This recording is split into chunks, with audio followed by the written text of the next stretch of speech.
Hey YouTube, this is Shyreeta21 coming to bring you my Walgreens haul. This is for the week of February 5th through February 11th, 2012. Please forgive the lack of enthusiasm in my voice. I'm frankly disgusted with my neighborhood Walgreens, and yeah, maybe I'll get into that as I explain my transactions this week. So this is transaction number 1. I'm missing one item from it. I started off with the Wet Synergy. I had a $1 printable coupon for this. This was on sale for $10. Taking the $1 away made it $9, and you still got back a $10 register reward for it. I was starting off with a $4 register reward from last week. So I threw in a filler. I had my daughter in the store with me, so she threw in a Reese's Heart for 79 cents. So that was my filler, so that I can use my register reward. My total for this transaction was $6.31 out of pocket, and I got back a $10 register reward with that.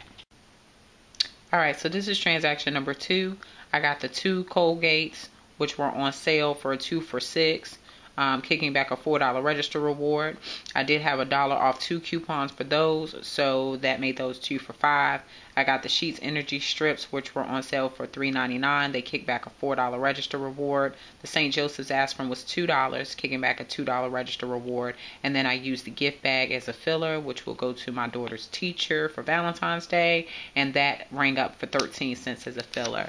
So, using my $10 register reward from my previous transaction and my $1 coupon off of the Colgate, my total on this one out of pocket came to $1.63, and I ended up walking away with a $4 register reward for the Colgate, $4 from the Sheets, and $2 from the aspirin, which totaled $10. Alright, transaction number 3. This is where all of my grief began. I was planning to just go back and forth between the transaction number 1 and transaction number 2. So I did grab the Wet Synergy for $10, again using a $1 coupon, so it was only $9, and it giving me back a $10 register reward. And then I was using the gift bag that was 13 cents as a filler.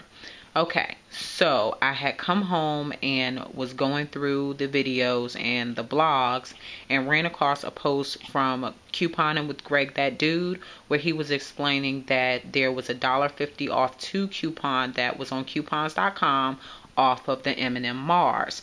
So knowing that these were part of the 39-cent candies, this actually resulted in an overage if you use the $1.50 off 2. Again, rounding this up, this is like 78. Well, this would be 78 cents for 2, and you're getting a $1.50 off 2. Well, in addition to those, because I wasn't quite sure how this was going to work out, I also had this coupon that was actually out of my paper for a $1 off of 2.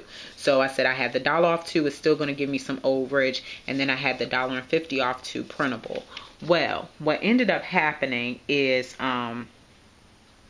there's a limit of 6 on this coupon right here. There's a limit of 6. So I did grab 6 of them. I had the intention of using 3 coupons. So I was going to use, at that time I had only printed out 2 of the $1.50 coupons. So I had those 2, and I had 1 of these $1 off coupons. When the cashier scanned my printable, she scanned this one second, and then when she tried to scan another printable, it wouldn't go through. Now, I was under the impression, because of the fact that, you know, each coupon said that it was 2, I should have no problem using 3 coupons, but my 3rd coupon would not scan. When I asked the cashier why it wouldn't scan, she told me she didn't know, but she couldn't do anything about it, and it just was what it was. She ended up calling a manager over who attempted to scan it as well, and then she began making up reasons why it wouldn't go through. She told me that it was probably the quality of my printer that was making it where the coupon wouldn't go through. I asked her to double check the transaction and verify that I was using valid coupons. I had purchased the accurate amount of items, and she verified all of that and still told me there was nothing she could do to override it, and it just is what it is. So again, she went back to the quality of my printable, so I gave her another one of these coupons, and this one wouldn't scan either. When that happened, she basically told me that it was just nothing I could do. So I went ahead with the transaction. And in giving them the two $4 and the $2 register reward that I got from the previous transaction, I still only spent $2.68 out of pocket on this transaction number 2.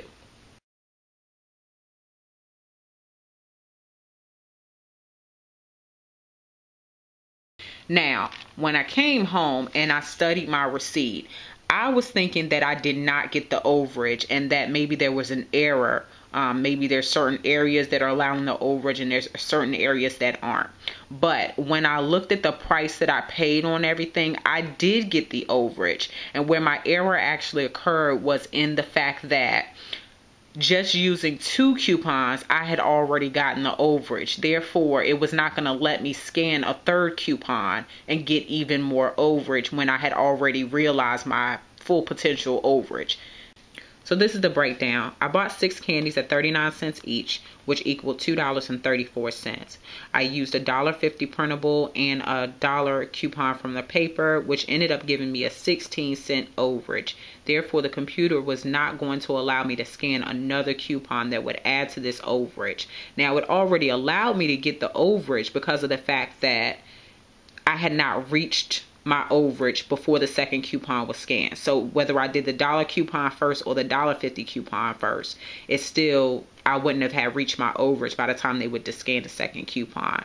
Now, if I had have done 3 of the $1 coupons, then I would have gotten, a 66-cent overage instead. And I did end up working this out different. Just to humor you, this is a hypothetical scenario. Say I only bought 4 of the candies at 39 cents each, and that's just for the purpose of reaching the amount that is required on the coupons because these are off of 2. I would have came to $1.56 for my total. Now, I'm not sure with that coupon being $1.50 if it would have allowed me to run another coupon for the 6 cents extra. So I would say give them the paper coupon first and then give them the $1.50 printable, and you would still end up with a 46-cent overage versus my 16-cent overage that I realized. Now, of course, if it did allow you to run another $1.50 coupon for that measly 6 cent that was left over on the balance, and you were able to run 2 coupons for the $1.50 printables, then that would give you an even bigger overage. So that's just what I'm thinking would have happened. But again, I am trying to fill these candy bags for Valentine's Day, so I got my full 6 Snickers for this transaction. Alright, so I let a day go by before I went back into my Walgreens for transaction number 4. But of course, when I got there, I had an issue. I tried to run the 2 $1.50 printable coupons for these Snickers, and the cashier flat out told me no.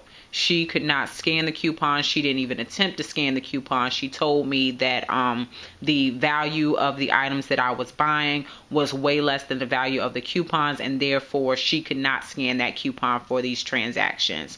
I asked her again, this was a different cashier, to explain to me how that made sense when the coupon was valid. I was only using 2 coupons which covered 4 items, and I was buying even more items than what the coupon suggested because I was buying 6, and she still told me it didn't make a difference. She proceeded to explain to me that there was no way that the manufacturers intended for us to be able to use coupons for this amount on something that is so small. Then she told me that obviously the coupon isn't even for this because it has M&Ms up there. I proceeded to explain to her that M&Ms is manufactured by M&M Mars, and so is Snickers, and the coupon says off of any. At this point, I just became so frustrated. I just nicely told her to void out my entire transaction and I would just go to a different Walgreens. And that's exactly what I did. I took my coupons to a Walgreens a little further away from my house, and I ended up with transaction number 4. So this Gillette Fusion Pro Glide slider was on sale for $19.99 this week. My husband saw a commercial for this and told me that he wanted it. I told him he was crazy. It was $20 and he better use the shavers that he already had. But being Valentine's Day, I decided I would go ahead and use my register rewards to try to get this for him. Now, mind you, on my last transaction, I had gotten the $10 off of the Wet Synergy and $2 off of that Reach. So I had $12 in register rewards. I used a $3 off coupon for the Pro Glide slider, and I used the $3 in coupons towards the Snickers. So, sorry about that. Transaction number 4 with all of the coupons and everything scanned on it. I ended up paying $5.39 out of pocket for that.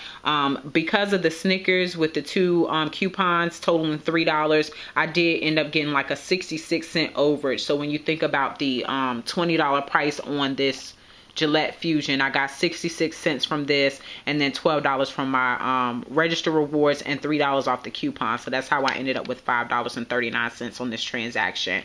The good thing about this razor is that I paid $5.39 out of pocket for it, and it kicked back a $5 register reward that I have for next week. So that is the end of my Walgreens for this week. I think because of the issues that I had, I'm not even going to go back. All right, so here are the stats for my transactions this week. Transaction 1, I spent $6.31 out of pocket. Transaction 2 was $163. Transaction 3, $268. Transaction 4, $5.39, ending up with a grand total of $16.01 out of pocket that I spent, but I got back a $5 register reward for next week. Now the total value of all of these transactions ended up being $63.51 if I had not have used any coupons or any register rewards. So that is great value between the two. I'm a little disappointed because I did intend to run back and forth between my transaction 1 and 2 a few times in order to, make this average a little bit better. But, like I said, just the annoyance that I got from my store, my local Walgreens, I just decided to leave it at this, and I probably won't go back. Well, I guess we'll see. If I end up with a different register reward amount next week, starting my transactions for next week, we'll know if I went back or not. But this is the way I'm leaving it for this week. I ended up with 22 items total. So when you do the math on that, out of pocket, averaging that 22 into that 1601, that's roughly 72 cents per item. And then the net average, when you consider that $5 register reward, ends up being 50 cents each. So for the items that I purchased, I'm not really mad at that total, 50 cents each, especially when you think about the bigger items that I got. That's it for this week. Hopefully you guys can still get out there and get some things. With like one more day left, a day and a half. So that's all for now. Y'all have a good day, and thanks for watching.